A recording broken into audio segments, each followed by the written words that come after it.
Guys, salut tout le monde, bienvenue dans ce nouvel épisode de Vie de Jeune. Comment est-ce que vous allez les amis? J'espère que vous allez très bien. En tout cas, moi de mon côté, je vais très bien par la grâce de Dieu. Et si c'est ta première fois ici, je te souhaite la bienvenue. Ici, là, c'est Vie de Jeune. Et ici, nous parlons de la jeunesse chrétienne en général et de la jeune fille chrétienne en particulier. Il n'y a pas de tabou ici. Nous abordons tout sujet et pensant que par l'aide du Saint-Esprit et par la grâce de Dieu, nous serons tous bénis par ce que nous faisons ici. Alors, je t'invite donc à t'abonner sur cette chaîne YouTube si ce n'est pas encore le cas et aussi active ta cloche de notification pour ne pas rater les prochains épisodes de Vie de Jeune. Alors, sans trop tarder, entrons dans le vif du sujet d'aujourd'hui. Alors aujourd'hui, j'aimerais que nous parlons, ou alors j'aimerais parler à une jeune fille là dehors, bien sûr en me basant sur mon expérience personnelle. Alors j'aimerais te dire, toi jeune fille qui aimerait te marier, peut-être tu es dans la vingtaine, peut-être tu n'as même pas encore plus de 20 ans, plus de 25 ans je veux dire, et ne me mécomprenez pas, je ne suis pas en train de dire que avant 25 ans, on ne peut pas se marier. D'ailleurs, moi, je fais partie de ceux-là qui se sont mariés en 20 ans. J'avais à peine 21 ans. En fait, je me suis mariée avant mes 21 ans. Donc, je n'avais pas encore 21 ans. Et je vais dire, pour moi, je trouve que c'est un peu très jeune, c'est un peu très tôt. Pourquoi est-ce que je le dis? Vu le fait que la jeune fille chrétienne surtout n'est pas tellement exposée au monde, ok? Surtout lorsque tu grandis dans une famille chrétienne où le papa est chrétien, la maman est chrétienne, tous les dimanches c'est l'église, etc. C'est vrai que certaines font l'exception, il y en a dont c'est pas le cas, mais pour certaines filles chrétiennes, pour certaines jeunes filles chrétiennes, elles ne sont pas vraiment exposées à la vie du dehors, elles ne sont pas vraiment exposées à ce que, bon, les jeunes filles du monde, par exemple, sont exposées, elles ne connaissent pas certaines choses, elles n'ont pas encore sur la vie du dehors, sur comment est-ce que les choses se passent dans les relations.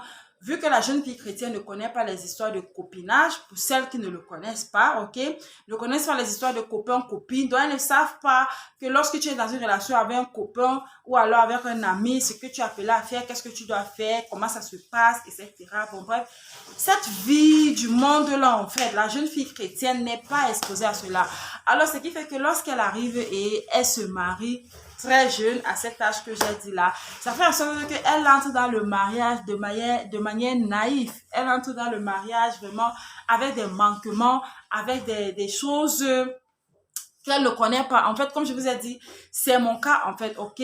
Je me suis mariée très jeune et étant une jeune chrétienne qui n'a pas connu le monde, qui n'a pas connu les histoires de copinage, de copains, copines, j'ai pas eu de copains de toute ma vie. Mon mari était mon premier copain, mon premier mari, mon premier tout. Vous comprenez un peu. Donc, je n'étais pas vraiment exposée à cette vie-là. Je ne connaissais pas comment est-ce que ça se passe quand tu avais un homme, comment ça se passe, qu'est-ce qu'il faut faire, qu'est-ce qu'il ne faut pas faire. Or, par contre, les filles du monde, les filles du dehors, là, vous voyez qu'elles sont exposées. Elles savent comment faire, elles savent les petits trucs, les petites choses qu'il faut faire. En fait, s'il faut parler du contexte dans lequel je suis en train de parler. Alors, j'aimerais dire à une jeune fille chrétienne là d'ailleurs qui certainement est en train de prier mariage, qui est en train de vouloir entrer dans le mariage et par exemple qui est dans le même cas que j'étais et qui se demande, qui se dit que bon voilà, il faut qu'elle entre et qui se demande comment est-ce que ça va se passer, machin. Alors j'aimerais te dire, la première chose que tu dois savoir c'est que lorsque tu te maries, en fait, tu acceptes une responsabilité, ok? Tu acceptes une responsabilité et ce que tu devrais te poser comme question c'est est-ce que tu es prêt à être responsable à un âge si jeune, à un âge si tôt, en fait, à ce âge où tu es. Est-ce que tu es prête à être responsable à cet âge-là?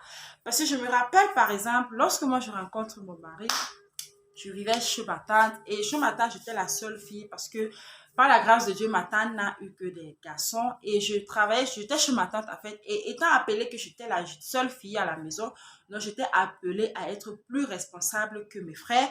Donc j'étais presque, je peux dire presque presque les travaux ménagers en fait de la maison, tout ce qu'il fallait faire reposait en fait sur mes épaules. C'est vrai que mes frères m'aidaient de temps en temps à puiser ils m'aidaient à faire ci, ils m'aidaient à faire ça, mais la majorité des choses reposaient sur mes épaules. J'étais appelée à le faire vu que j'étais la fille, vous voyez. Et je le dis aujourd'hui parce que je le comprends aujourd'hui en fait. Mais en ce moment-là, je ne comprenais pas ça comme ça. Donc je voyais comme si j'étais en train de souffrir. Je voyais comme si ma tante vraiment, elle m'amenait à faire tout ce qu'il fallait faire à la maison. C'est moi qui étais chargée de faire ci, de faire ça, etc. Je ne prenais pas ça d'un bon œil. Mais il a fallu que je puisse être mature, en fait, que je puisse entrer dans mon foyer pour comprendre, en fait, que là, c'était même pas pour mon mal, mais c'était plutôt pour mon bien parce que une fois que je me suis mariée à mon mari en quittant chez ma tante et en arrivant chez mon mari, ça a été une transition vraiment qui s'est faite, c'est une transition qui se fait, en fait, c'est d'un coup, en fait, c'est-à-dire, aujourd'hui, tu es chez vous, et le soir, ou alors en journée, tu pars à la mairie, tu te maries, et puis le soir, tu es chez ton mari. Donc, c'est-à-dire, c'est une transition qui se fait du tic au tac. Je ne sais pas si vous voyez. Et arrivé chez mon mari, bam! Je me suis retrouvée être responsable de la maison. Je me suis retrouvée être la dame de la maison. Et en ce moment-là, la maison repose sur moi. Donc, il y avait plus ma tante pour me dire que, écoute, tu dois faire ta vaisselle, écoute, tu dois nettoyer le sol, écoute, tu dois ranger ton lit, écoute, tu dois ranger ta chambre, écoute, ta maison doit être propre, tu dois être... J'étais appelée maintenant à devenir responsable, à prendre ça sur moi parce que je devrais être une femme. Et ce sont des choses qui ne sont pas faciles, les amis. Je ne vais pas venir ici vous dire que oh, c'était facile. It was not easy. Ce n'était pas facile. Et je me suis retrouvée, en fait, je me rappelle même au début, j'étais du genre, waouh, il fallait vraiment que je passe chez ma tante pour comprendre certaines choses. Parce que vraiment, c'était comme une formation. Et arrivé chez mon mari, je me suis rendu compte que, ah, il le fallait. Donc, tu deviens responsable, en fait, comme je disais. Et hormis ça, tu deviens responsable de cet homme-là. C'est vice-versa. C'est vrai que l'homme-là devient responsable aussi de toi. Mais vu que nous sommes en train de parler de la jeune fille chrétienne, donc je veux dire, tu deviens responsable de ton mari. C'est-à-dire que si c'est que peut-être tu étais seule ou bien si tu étais chez vous, tu ne te souciais pas que, bon voilà, qu'est-ce que les gens vont manger. C'est maman, par exemple, qui disait qu'est-ce que la famille va manger. Ou alors si c'est que tu vivais seule, tu ne te souciais pas trop de, ah, il faut à tout prix qu'il y ait la nourriture à la maison. Il faut à tout prix que ma maison soit propre. D'ailleurs, c'est toi qui vivais dedans et tu te disais, ah, c'est moi qui est ici dedans, même si c'est pas propre, même si c'est pas rangé, c'est ma chambre, c'est moi qui vis à l'intérieur, ou bien c'est mon appartement, etc. Même si tu ne prépares pas, tu pars, tu achètes peut-être à manger d'ailleurs, tu reviens, tu manges et tu es OK, etc. Mais une fois que tu entres dans le foyer, les données changent. Tu deviens responsable d'un homme, même pas d'un enfant, d'un homme. Vous comprenez un peu? Donc, c'est-à-dire que tu dois te rassurer, tu dois t'arranger à ce que cet homme-là, en fait, trouve de la nourriture à la maison. Tu dois te rassurer à ce que cet homme-là, quand il rentre, que la maison soit propre. Tu dois te rassurer à ce que cet homme-là, quand il rentre, que, en fait, la maison soit vraiment, en anglais, on dit, it should be like a home. Qu'il sache qu'il est en train de rentrer. He is coming back in his home. Qu'il rentre à la maison, en fait. Vous voyez un peu? Et ça, c'est de la responsabilité qui n'est du tout pas facile. Donc, tu dois te demander ça, en fait. Est-ce que tu es prête à faire face à cette responsabilité-là? Est-ce que tu es prête à savoir que tu ne dois plus seulement penser à toi, mais maintenant tu dois penser à nous, à vous? Tu dois penser, c'est-à-dire en faisant tes plans, en réfléchissant, ok, que ce soit ce qui est bien ou ce qui est mauvais, tu réfléchis en tenant compte de l'autre personne. Tu ne réfléchis plus juste pour toi, tu ne vois plus les choses juste pour toi, mais maintenant tu vois pour vous, tu vois pour nous. Là, ce n'est plus que toi qui compte. Maintenant, c'est vous qui comptez. C'est nous qui comptons. Donc, en fait, c'est ça. Et une autre question que tu devrais te demander, c'est est-ce que tu es prêt, par exemple, à devenir maman rapidement? OK? Parce que lorsque tu vas entrer dans le foyer, sauf si vous vous accordez, vous vous entendez sur quand est-ce que vous voulez commencer à avoir vos enfants, comment est-ce que vous voulez commencer à avoir comment est-ce que vous voulez avoir vos enfants, les espaces entre les maternités, etc. Mais si c'est que c'est du genre que, par exemple, ton mari aimerait avoir des enfants rapidement, tu dois te demander, est-ce que tu es prête à embrasser cette responsabilité-là à ton jeune âge? Est-ce que tu es prête à entrer dans ce foyer, à entrer dans cette responsabilité-là à ton âge? Est-ce que tu es prêt à devenir maman si tôt? Est-ce que tu es prêt à devenir responsable en même temps de ton mari, comme je disais, et en même temps d'un enfant, de 2 enfants, de 3 enfants? Est-ce que tu es prêt? Parce que, guys, les amis, c'est pas facile. Les gens, parfois, vous font croire que vraiment, c'est facile, c'est évident. Moi, je dis souvent aux maris que j'ai l'impression que les mariés parfois mentent un peu trop. Parce que chaque marié vous montre que non, chez lui, c'est OK, c'est le parfait bonheur, tout se passe bien. Non, ça ne se passe pas bien parfois, les amis. Ça ne se passe pas bien parfois, surtout en cette période-là. Je me rappelle, par exemple, quand j'avais mes maternités, parce que moi, je suis entrée dans le foyer, j'ai commencé à avoir mes maternités juste 4 mois après être mariée. Directement, j'ai découvert que j'ai pris ma première grossesse et c'est comme ça que mes maternités se sont enchaînées. Et ce n'était pas facile, les amis. Ce n'était pas facile. Qu'on ne croyait pas que easy. Ce n'était pas facile. OK? En même temps, à peine tu as eu le temps de comprendre que bon, voilà, tu es maintenant marié, tu es maintenant responsable, tu dois maintenant, en fait, que les choses sont changées. À peine c'est l'enfant qui est dans ton ventre et puis tout ce qui vient avec les grossesses, et les maladies, etc. À peine tu as accouché, c'est l'allaitement. En même temps, les amis, ce n'est vraiment pas évident, je vous assure. Parfois, on vous fait croire que c'est facile, c'est pas facile. Donc, tu dois te demander, est-ce que tu es prêt à faire face à ce chemin-là? Est-ce que tu es prête à vraiment prendre ce chemin à ton jeune âge? Parce que ce n'est pas facile, ok? Et autre chose que tu devrais te demander aussi, c'est est-ce que tu es prêt à gérer les humeurs de ton mari, bien les humeurs de la personne avec qui tu vas vivre sous le même toit? Parce que ce que vous devez savoir, c'est que lorsqu'on vit étant fiancé, lorsqu'on n'est pas sous le même toit, les amis, c'est pas la même chose avec lorsqu'on est sur le même toit. It's not the same thing. Alors, tu dois te demander, est-ce que tu es prêt à gérer les humeurs de cette personne? Parce que ce qui est sûr, on peut prétendre dans le fiançailles, mais une fois dans le mariage, on ne peut pas prétendre. On pourra peut-être prétendre la première année, on pourra prétendre même voir la deuxième année pour ceux qui sont très forts. Mais à un niveau, le caractère, la personnalité, qui tu es vraiment et qui la personne avec qui tu es, que tu aurais épousé est vraiment va ressortir.